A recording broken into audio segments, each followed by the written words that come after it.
Right, hi guys, and welcome back to the Crawl Room. We're here once again in this wonderful ranty room for all things Formula One. The Hungarian Grand Prix has come to a close, and what could be said really was an exciting qualifying, wasn't it? And we thought, ooh, could this lead to an exciting race? Could we see the battle up front between Hamilton and Verstappen, just like 2021? Could the McLarens get into the mix of things? It was really exciting. And then come the race, it was a bit boring, wasn't it? Let's be honest, it was a bit of a boring race again. Towards the end, when people's tyres were falling away and it looked like cars were catching up and about to overtake and things like that, Hamilton making progress on Perez, Perez making progress on Norris, you had the likes of George Russell coming through on the Ferraris. It all added up to something that could have been exciting but just didn't quite deliver at the end, did it? It all just fell a little bit meh. But yeah, there was one driver that was out in front again, wasn't there? That won by over 30 seconds again. So if you've never seen this series before, I award the drivers out a maximum of 10 points based on their race weekend's performance, and I go all the way down to 0 if they have a particularly bad one. Take a look out for bonus points though. There's sometimes an offer for some drivers that do something extra special during a race, and on the very rare occasion I do award minus points to those drivers that do something extra special, but for all the wrong reasons. Let's take a look at the current Crawl Room standings then going into this round. It is on the screen now for you to take a look at. See where your favourite driver is. Where can you expect them to go after my rating this race? Did they have a good race? Did they have a bad race? Was it a little bit in between? Were they really, really unlucky and didn't make the finish? Well, all will be revealed very, very soon, and the updated scoreboard will follow at the end of the video, of course. So let's kick things off with the race winner there, Max Verstappen in the Red Bull. Said that 7 times in a row now that he's won the race, and now Red Bull are the record breakers for the most consecutive wins in a row. So they have won 12 now, the first 11 rounds this season, of course, although this is technically round 12 because of Imola, and then, of course, the Abu Dhabi Grand Prix last year that they won as well. So, yeah, 12 in a row, a new record breaker, breaking McLaren's tally of 11 back in 1988. So it's been a long time coming, and I know people are annoyed at the dominance and things like that, and I know people aren't exactly Max's best friend. You know, Max is a love or hate kind of guy, isn't he? Red Bull can always be a little bit meh every now and again, you know, especially with the treatment of the drivers and things like that, unless you're not called Max Verstappen, obviously. But you cannot deny what Red Bull have done. You know, it is nice to appreciate where we are in time. You know, this is the first record that has been broken since 1988 of winning 12 in a row by one team. And yeah, it's total dominance in the sport, and yeah, it makes the race extremely boring, but even Mercedes couldn't do that during their years of dominance. So you've got to look at it from a perspective of we're actually witnessing history. It was like I was saying back in 2021, where we just need to appreciate this title fight because it's been what we've been after for so long. What happened in Abu Dhabi, you know, but up until that point, we were on for a thriller, weren't we, you know?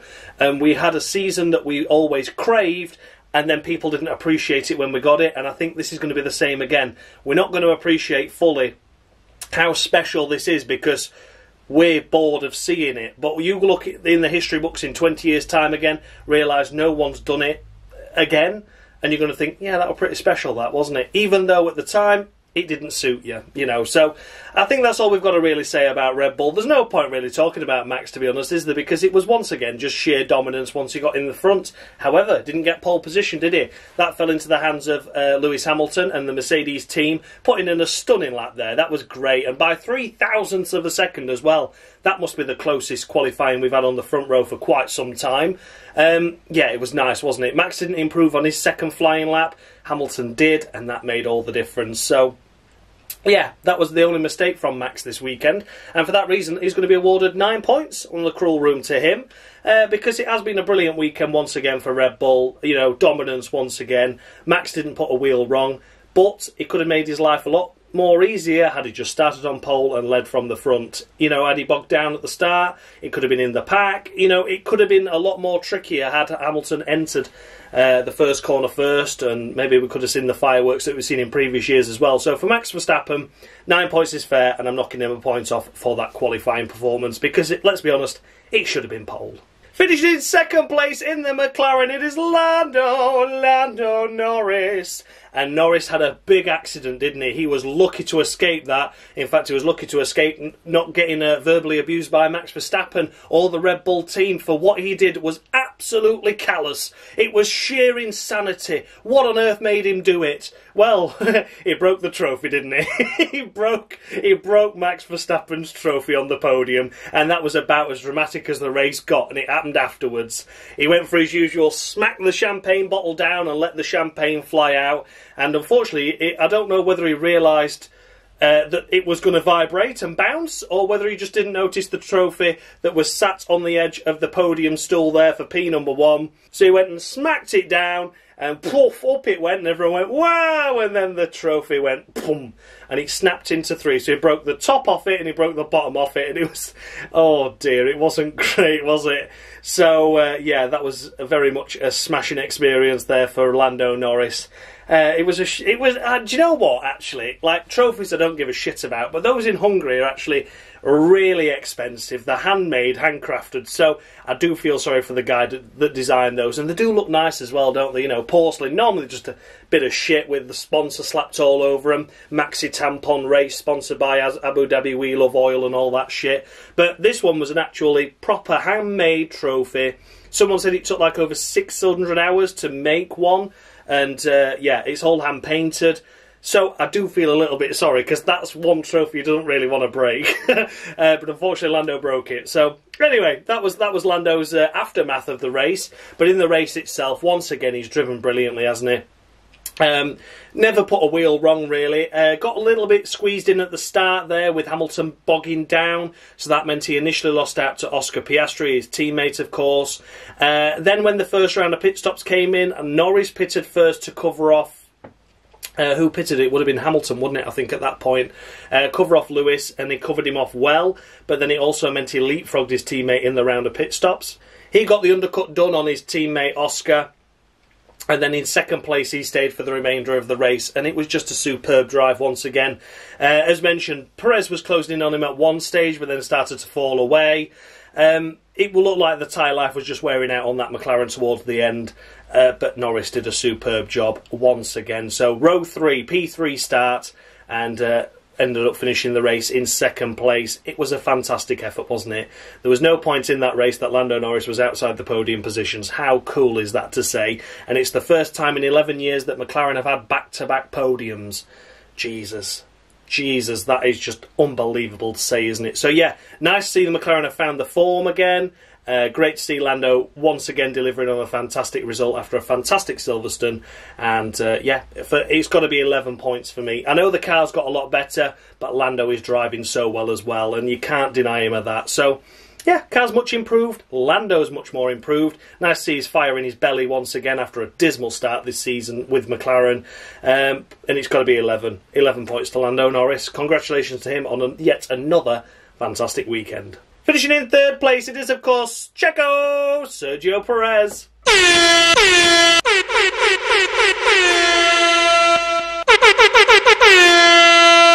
Hey, guy, come join me in the disqualified pile. Don't worry, the goat doesn't bite. Well, not unless you want me to. Growl. Sergio Perez, disqualified on the Crawl Room.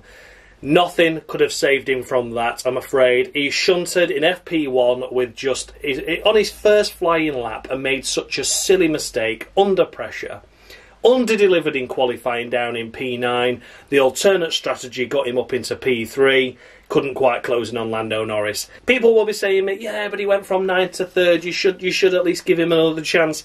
I can't give him any more chances, I'm afraid. I think he's been lenient to make it this far. With all those Q1 exits, Q2 exits that he's had, this time he made Q3 and still only qualified 9th. Like, what's all that about? He may as well have not bothered. You know, it made no difference, and it was the alternate strategy that really benefited him to get him in clear air on the hard tyres after everyone else had pitted. The Red Bull had the natural pace to pull ahead and overcut a load of cars, and that's exactly what he did. So, yeah, he had to drive well enough to get himself in that position, but at the same time, it was the Red Bull strategy that favoured him as well. A crashing free practice 1, a poor qualifying effort, a third place finish that really should have been an easy 1-2 for Red Bull, judging by where Max Verstappen was. I'm sorry, he can't survive any longer, and he is disqualified on the Crawl Room. Like I say, he's lucky to have lasted this long with his recent performances, so yes, Sergio Perez joins the pile of Lance Stroll in the disqualification pile on the Crawl Room. Will it grow? Can we see anyone else getting disqualified this year? No final warnings thrown out as yet, but we'll wait and see what happens. Finishing in 4th place, it is Lewis Hamilton in that Mercedes-Benz car after a superb effort in qualifying to finish P1, top dog. You know, his first pole position since Saudi Arabia 2021, was it? Or was it Abu Dhabi 2021? I can't quite remember. Either way, it's been a long time. It's either the second to last or last round of the 2 seasons ago that he secured a pole position, making it 104 and making once again another milestone. You know, he's already achieved all the records. He's just adding to them now. So yeah, 104 pole positions. We were looking like it could have been 104 wins as well, didn't we? We were all anxious, we were all nervous, we were all thinking, come on, Hamilton, just you know, where's that pace of that Mercedes? Come on, you can do this. And sadly, he got it all wrong at the start and bogged down and tumbled to 4th place instantly. Struggled initially in the first phase. The first round of pit stops came, still struggled, was quite a way behind the McLarens at one stage, down in 5th place after Perez got past him. But then, towards the later on in the stages of the race, it looked like the Mercedes car came alive when it was on less fuel. So the less fuel it has, the better it gets. He picked up the pace, the car picked up the pace, and he was able to nip past Oscar Piastri to secure P4 in the end. So, yeah, this is probably going to be a harsh score, but at the same time I think it's fair, because I think had he not had that poor start and the initial poor pace, yes, some of it was down to the car, but some of it was the fact he was stuck behind the McLarens as well. You know, it was very much ebb and flow at the start of that race. Had he just got off the line well and just fed him behind Max Verstappen, I think we could have seen him on the podium. I think he could have maybe got Lando as well, and it was a shame. So for Lewis Hamilton this weekend, I've scored him 7.5. 7.5 on the Crawl Room, and I know people are going to disagree with that and think he should be getting more. But I think I've been overly generous to him in some races where he's not done so well. And then this race where I think the pole position, it should have translated into a podium for me personally. I don't think there was any stopping Checo, but I think he should have been ahead of both the McLarens come the end of the race. So the fact he was behind Norris was a bit of a shame. So yeah, 7.5. to Lewis Hamilton. Then we come to Oscar Piastri. What's your favourite pastry? I'm not too sure. Not too sure what my favourite pastry is today. Maybe porcelain pastry, because that's what Norris smashed up, wasn't it? Honest to God, there were not much left of that trophy at the end, was there? Oscar Piastri finishing P5 this weekend. A great effort, another solid points haul. Qualified himself in P4. He was a little bit disappointed with that. He said he made a mistake on his fast lap and it could have seen him on the front row. So that would have been interesting to see if he add up the lap up together. He had initially great pace in the race, you know. Cannot fault him for that. Nipped past his teammate Norris at the start. Norris was a little bit boxed in by Hamilton bogging down. Yeah, he got into 2nd place, did a great job, as mentioned with Norris. There was the undercut situation. Norris had to cover off Lewis. Had he stayed out any longer than he had done, Hamilton would have got him. And also for Oscar Piastri, had he come in, it wouldn't have made any difference. But it meant, unfortunately, that the McLaren switched positions, which initially looked like it was hard done by with Oscar. Everyone was thinking, oh, that's not fair. But that's how it goes with strategy calls sometimes. Wasn't done on purpose by any stretch of the imagination. They just had to cover Lewis, and unfortunately the gap was closer to Norris than it was for Oscar, meaning they could leave Oscar out that extra lap. He settled down into 3rd place though and had a nice rhythm. He came over the radio, he was like, so what's the score now? You know, just asking, can I attack or shall we just go for lap time? He did a great job of just maintaining position behind Lando Norris, kept himself within a couple of seconds, so not quite within the dirty air but able to drag each other along. And then towards the end of the race, his tyres just fell away from him. He'd obviously used the tyres up more than Norris had. Again, this is just down to experience, though. He's still a rookie in only his 11th race of the season, you know. So I don't really want to be too hard on him for that. But yeah, obviously his tyres had chewed themselves up a little bit more than Lando's. Could have been a little bit of setup change as to what Oscar prefers over Lando. Could have just been his driving style. But nonetheless, it meant that Sergio Perez was able to get past, and then towards the end of the race, Lewis Hamilton as well. So for Oscar Piastri, I've scored him 8.5 this weekend, 8.5 to Oscar. Maybe harsh by about half a point there, to be honest with you. But again, you know, I just think he's still a fantastic effort, and I don't want to criticise him whatsoever, but it would have been amazing to see him on the podium. He was robbed at Silverstone. You know, safety car timing is just one of those things. But here this weekend, I think the car had the pace to do it. He had the pace to do it, but just fell a little bit short. But yeah, Oscar, what a drive once again. What a great couple of races for McLaren, for Oscar Piastri. Great boost of confidence for him and the team. And I hope he goes even stronger at Spa and the rest of the European season. It can only get more confident from here, and Oscar Piastri is doing a stunning job so far. But for now, it's 8.5 to him. Securing 6th place, it is George of the Russell. Watch out for that Q1.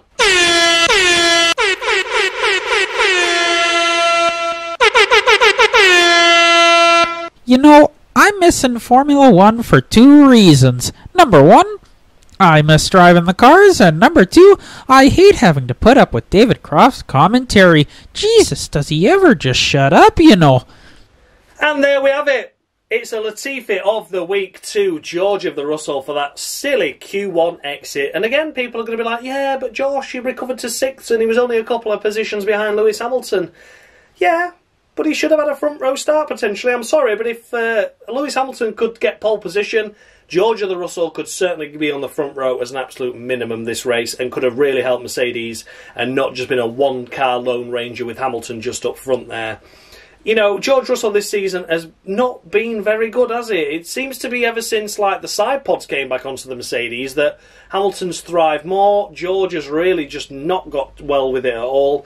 And again, people are going to tell me, yeah, but he had traffic and, all these cars were overtaking him in qualifying, weren't they naughty? But Mercedes put him in that track position. I'm sorry, but Hamilton was in the same place. Hamilton was in exactly the same place as George Russell. Be out last, get the best track time possible, get the best place in. The track was ramping up massively in that Q1 session. And, you know, Hamilton got through quite comfortably. George didn't. So what can I do? You know, he's down in 18th place with a car that should really have been on the front row, if not row 2 at an absolute minimum. Yeah, I just don't think he did drive well. But again, the car improved pace overall. He got the position here for P6 because of Leclerc's 5-second time penalty. So, you know, he had luck in his way. He had favour in his way as well. You know, he was on the same strategy as Perez, so started on the hard tyres. Went out longer, got yourself ahead of a lot of cars just because of the sheer pace in clear air. So, yeah, you know, maybe a little bit harsh, but at the same time, he should have been up there. He should have been up there, and the Mercedes should have been on the podium this race. So, yeah, George Russell. A good recovery, but I'm still giving him a Latifi. Finishing in 7th place is, of course, Sha-la-la. Oh, sacre bleu, sha-la-la. Oh, speeding in the pit lane, what are you going to do about it? Honestly, 5-second time penalty cost him a position in the end there. Ferrari's strategy was once again all over the place. Did Ferrari have any pace? No. It was just all meh once again, wasn't it, from the Ferrari squad? Both drivers sounding frustrated at times over the team radio. I just can't believe it. I really can't. What has happened? What has happened to this Ferrari team? Well, I know what's happened to Ferrari. They're doing Ferrari things, aren't they? That's what's happened. Sha-la-la, though, it's just been another meh, hasn't it? Mediocre performance once again. Yeah, some of it's down to the car, but I just think if you stuck a young Charger in at the minute, they'd do a lot better than what these two are doing, and I think they'd shake the team up. I mean, Leclerc just seemed to be disagreeing with everything that they said, and, you know, I wouldn't trust him either, to be honest with you, but there's got to be times where you just go for it and just listen to him. But anyway, Charles Leclerc this weekend, I'm going to score him a solid 6. A solid 6, and that's all he's getting. Silly 5-second time penalty that didn't need to happen. And just generally no pace, not much happening at all once again with Ferrari this weekend, and it's very disappointing to see. So yeah, 6-2, sha-la-la. Finishing behind his teammate is, of course, Carlos Sainz. Smooth operator, smooth operator. Yeah, I don't really know, to be honest. Once again, Carlos Sainz had a crash in FP1, tagged the barrier after a little spin, got beached on the sausage curb. Then when we come to the actual race itself, there was times where he was telling him the strategy, and Carlos Sainz in his own car doesn't know what everyone else is doing, and he's coming over the radio suggesting X, Y, Z, and they're going, yes, good idea, we will go with that. And you're like, oh my god, like, what are you doing, Ferrari? So yeah, Carlos Sainz finished just one place behind his teammate in a position where that was really as good as Ferrari were going to get. I don't know. I really don't know with Ferrari anymore. It's going to be a solid 6 anyway to Carlos Sainz. He's getting the same as Leclerc. Leclerc had a 5-second time penalty. Sainz crashed in FP1. I think that kind of mitigates itself out. The finish side of each other. Not really bothered. 6 points to Carlos Sainz. In 9th place, we come to Fernando Alonso. What a lonely, lonely weekend for the Aston Martin squad. No pace at all, really. Not just around this track. We didn't see much of them in Silverstone either, to be honest, did we? Yeah, just a disappointing one. There wasn't really much to write home about. We didn't really see much of the Aston Martins. Didn't see much of Alonso, to be honest. He was just down there. We knew he was going to scrape a couple of points. That was about it. Would have been nice to see him finish ahead of a Ferrari, especially with all their fuck-ups once again. But it didn't happen. They were just a 9th and 10th place best team. You know, they were the 5th best team, picking up a few points, and that's all they managed. So, for Aston Martin and for Fernando Alonso, it's going to be a solid 7. A solid 7 to Fernando Alonso. Can't really do much more than that, to be honest. It's not his best race weekend's performance, but once again, it looked like that's all the car really had, and Alonso's got the couple of points that he does deserve to score, so that's the end of that, to be honest. It's looking like Mercedes are going to secure that 2nd place in the overall constructors as well now, doesn't it? That was a hefty haul of points they've taken off them. Maybe Aston Martin will find the form again, but for now, it's just a solid 7 to Fernando Alonso. Securing the final points-paying position, it was Lance Stroll, finishing in P10. Again, you know, qualifying wasn't anything special by Lance. He was knocked out in Q2. Alonso did advance into the Q3 sessions, but in the end, he gained a couple of places, ended up finishing 10th. That's where the car really should have finished, judging by Alonso not being able to get any further forward. 5th best team, picking up 9th and 10th. That's as good as it gets. Now, unfortunately, Lance Stroll's disqualified on the crawl room anyway, due to his previous antics within the racing environment and just not being very good. This race wasn't really his fault why he was down here, and he did the best job he could with the car he had, to be honest. But he's still disqualified. I don't award him any points. And that's the end of that. So yeah, 10th place and disqualified still is Lance Stroll. Finishing just outside the points, it is Alex Albon in the Williams car. Now, we were coming into this weekend looking like Williams weren't going to be doing much, to be honest. The circuit has never really favoured them so much, and I think they struggle with the new qualifying format as well. I've not mentioned it up until this point, actually, but the qualifying format was Q1 you could only run hards, Q2 you could only run mediums, and Q3 you could only run softs. Now, for someone like Williams, what they would do is stick an extra set of soft tyres on that the faster teams wouldn't want to use, so they can get themselves through into Q2 and then see what happens from there. But they would normally have that extra allocation of tyres. They didn't have it this time around. You know, they didn't have the ability to stick a set of softs on and get a good position. So I think they fell a little bit short with that. You know, the Williams car doesn't really like those hard tyres. It doesn't like to switch them on as well. Once they're on form, they do quite well.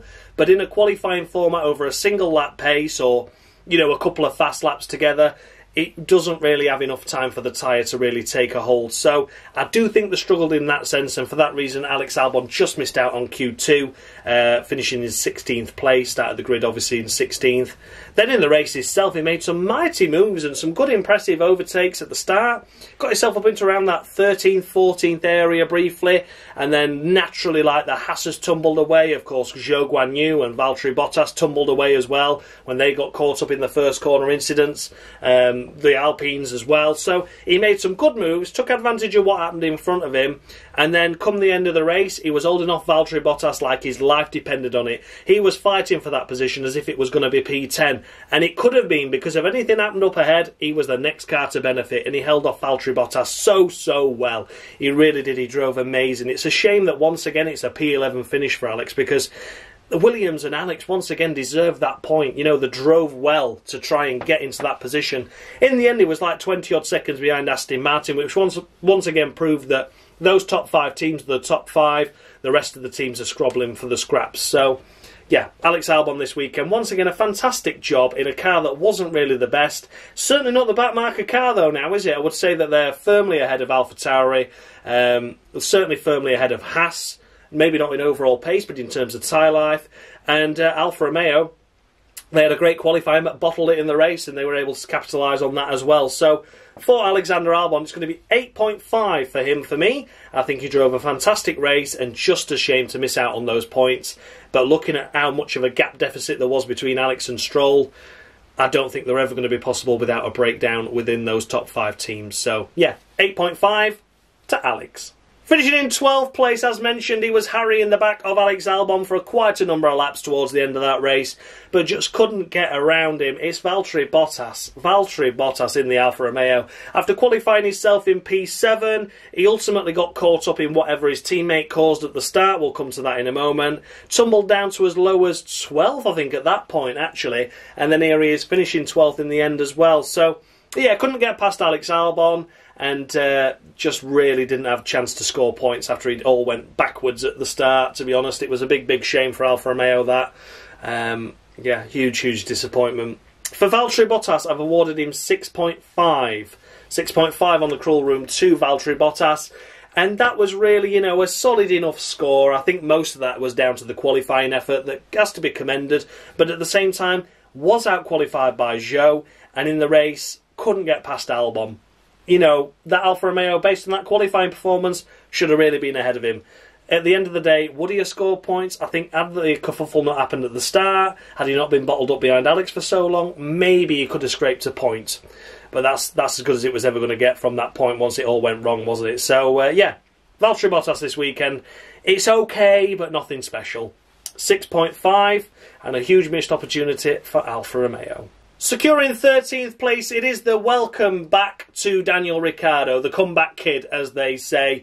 Yeah, well done to Danny Rick, to be honest. 13th place in qualifying was a great effort, and 13th place in the race was once again a good effort, and did 40 laps on the medium tyre to make this happen as well. They elected to go for the undercut. They were running around in and down about 18th place. They'd done 10 or 11 laps on the hard compound tyre that weren't really working for the AlphaTauri, so they decided to stick him on the mediums and see how well he can go on those. His pace was much more improved, to the point where when everyone else pitted, he overcutted them, and then he just stayed in that 13th place. There was quite a long line of cars behind him come towards the end of the race, but no one could find a way around him.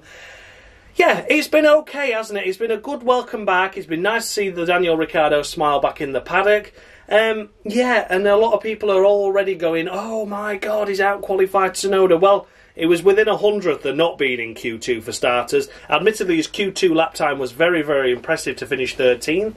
Out-qualifying Gasly and Stroll on merit, because even when Gasly got his lap time deleted, Gasly was only 14th anyway. So he did a good job there in Q2, but the Q1 was more luck of George Russell, of course, getting knocked out in that Q1 session. So more luck than judgment there. The Q2 performance was impressive. And then in the race, yeah, it was impressive to make the medium tyres last as long as he did. But the strategy ultimately got him back up there. Yeah, he was involved in the Zhou incident as well, wasn't he, at the start, which wasn't his fault that he tumbled down to that back-end position. Overall, for Daniel Ricciardo, I've given him a solid 7. A solid 7 to Daniel Ricciardo this weekend. And people are going to be going, oh my God, you needed to give him 15 points because he's just a genius and a superstar and he's just amazing and incredible. He's such a good guy.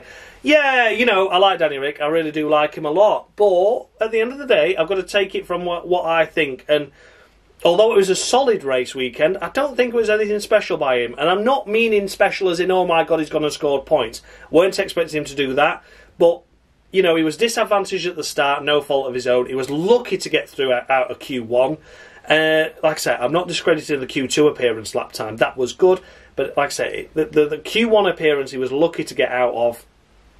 The race at the start he was unlucky, and then the strategy ultimately got him back up there, but then again he was good to keep the cars behind him on such old medium tyres. So that's why I'm giving him a solid 7. Giving it a bounce, you know, giving it the balance. He does deserve a decent score, but nothing amazing. So yeah, a solid 7 to Danny Rick. Securing 14th place, it is Nico Hülkenberg, or should that be Barbie? Or Ken. Should he just be Ken? Hülkenberg.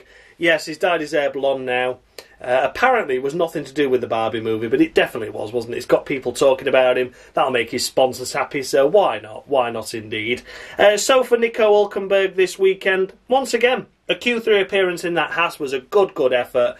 Did line up 10th in the end, which was slightly disappointing. Would have been nice to see ahead of at least one car there. But, you know, once again doing a job that his teammate isn't doing, which is getting himself in the points-paying positions at the start of the Grand Prix and seeing how the race unfolds. Unfortunately, the Haas can only ever go backwards, and backwards it's gone once again. He had to stop early for the hard tyres, pitted onto those. The pace of the hard tyre didn't really work out for him. Had to pit early again for the hard tyres again. Just suffered from tyre degradation, and the pit stop strategies just didn't quite work out. And he ended up 14th place, so he drops 4 places, but at the same time, I think he's done a decent job once again with the car he's got. He's putting the Haas in a place where if just for some reason the tyre degradation doesn't fall away as rapidly, he's in those positions, because before he pitted in the first round of stops, he was 9th. You know, he keeps himself in those points-paying positions until the tyres start to degrade, until the pit stop strategy falls into place, and he always ends up tumbling down. So for Nico Hülkenberg this weekend, it's going to be 7.5 to him.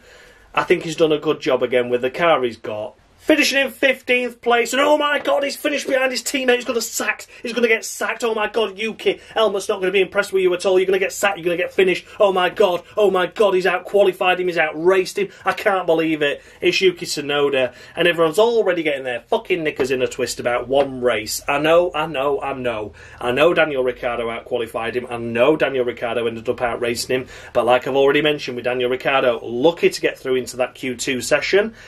Tsunoda was unlucky. It was 100th of a second. It wasn't much between the pair of them. It was minimal. Absolutely minimal between the two of them. But when you're down at the back of the grid, that's how close it is. You know, there's no real backmark team at the moment now. You probably would give that stat to AlphaTauri, but if they can get a good lap in, they can get through. It was 100th of a second between 18th and 16th. Not a lot. Not a lot at all. You know, it was lucky. Unlucky was Tsunoda that it wasn't his time and it wasn't Ricciardo's, etc. Then in the race itself, drove really well, was as high as 12th at one point at the early stages of the race and didn't get himself into trouble, didn't do anything wrong. But because he was higher up the order, they didn't do anything different like they did with Ricciardo, who was at the back of the pack at this point. As mentioned, it wasn't Ricciardo's fault that he was down there, but because he was down there, they had more options. Tsunoda just had to follow the trend and do what everyone else did. Didn't work out for him. And he ended up in 15th place. But as mentioned, was running as high as 12th at one point, which is still a decent effort. So I don't think the result actually shows the true potential of either driver at the moment. I would say this weekend overall, they were both very even. Ricciardo just had that little bit of luck in the qualifying, that everyone had the glory, and then he just had that little bit of luck in some respects that he was at the back of the grid at the start, so they could do something different with him. They couldn't do that with Tsunoda once he was up there in those positions. So for Yuki Tsunoda this weekend, I'm going to score him 6.5. 6.5 to Yuki. Does deserve a little bit off compared to Ricciardo, because at the end of the day, he was out-qualified and was out-driven by him. But I don't think it's all this bloody gospel chatty, talky that everyone's already going about. Stop making fucking shit up. Pack it in. 6.5 to Tsunoda. Finishing in 16th place, it is Zhou Guanyu.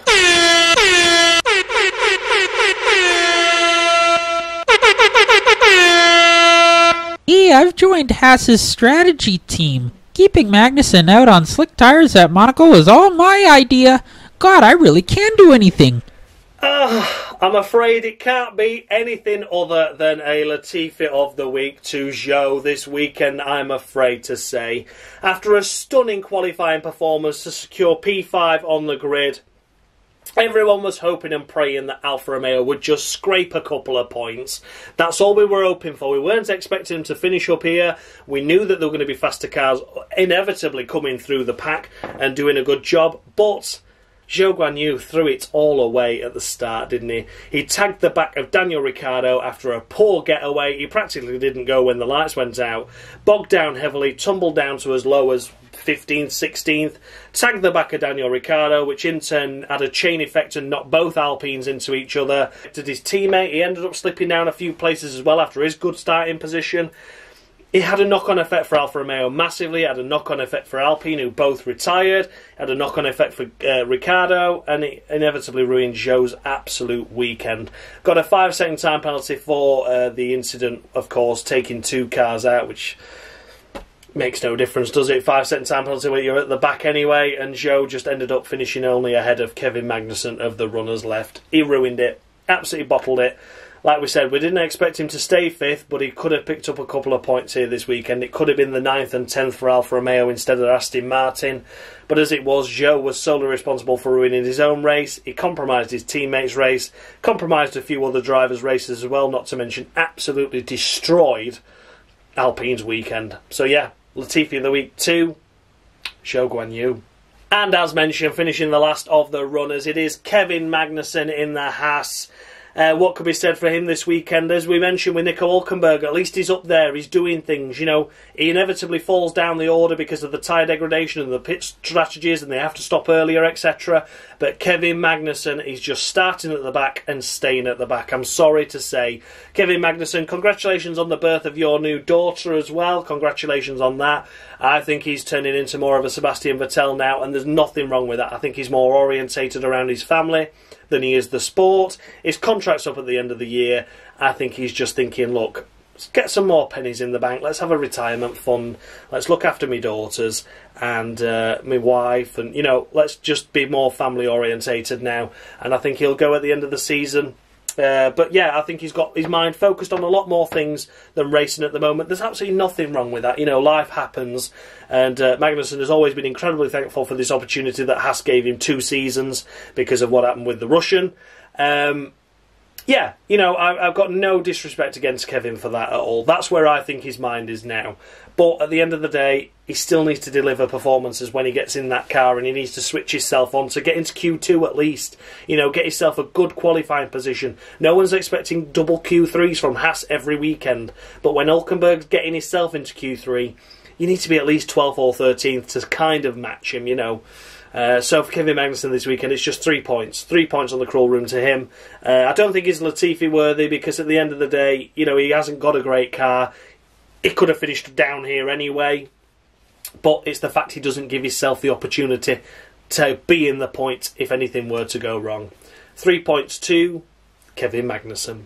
Then we come to the list of retirements, unfortunately, and the first on this list, the last that retired in the race, of course, was Logan Sargent, running around in about 16th place, wasn't he, when he had a funny spin at the chicane and then boxed and pitted and retired the car from there. Turns out it was the differential that had completely exploded and detonated itself, so that won't be cheap for the Williams squad to fix.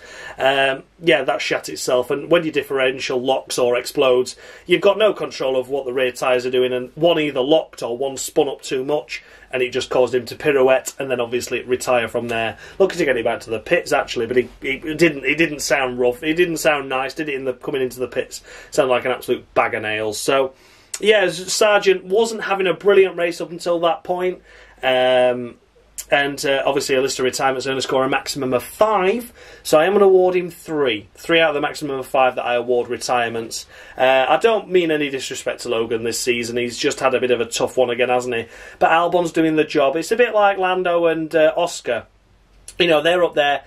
Lando gets the podium, Oscar doesn't, ends up tumbling to 5th. It's a little bit like that with Logan, isn't it? You know, Albon was 11th. Logan had finished around 16th, which looks bad on paper, but at the same time you've got to remember he's a rookie, still learning the trade. No, he's not done anything special this weekend, Logan. He's not done anything really spectacular this year, but he deserves a little bit more time. It's a shame that he had to retire so close to the end of the race, but that's life, isn't it? So yeah, 3 points to Logan Sargent. And then we come to, well, I don't even know which way round these finished. Was it Ocon then Gasly or Gasly then Ocon? I don't really remember. But yeah, nonetheless, the 2 Alpine drivers out on lap 1 and lap 2. I think one did an extra lap, I just can't remember who. But nonetheless, both drivers out at the start of the race due to no fault of their own. Getting taken out by Daniel Ricciardo, who was in turn shoved by Zhou Guanyu, the main culprit of the incident. Ocon went over the side of Gasly, I think it was, did the side pod, did the rear wing, did the rear floor, did the rear suspension. Ocon had the similar sort of issues, but on the left-hand side instead of the right. And both out before the race even began. As again, there are retirements, and I'm going to score them a maximum of 4 points each. So 4 points to Ocon, 4 points to Gasly, and yeah, unfortunately, Alpine's weekend. Another double retirement for the Alpine squad. after a double retirement at Silverstone. He's certainly not what they wanted. McLaren on form now, got a massive lead in the Constructors' Championship.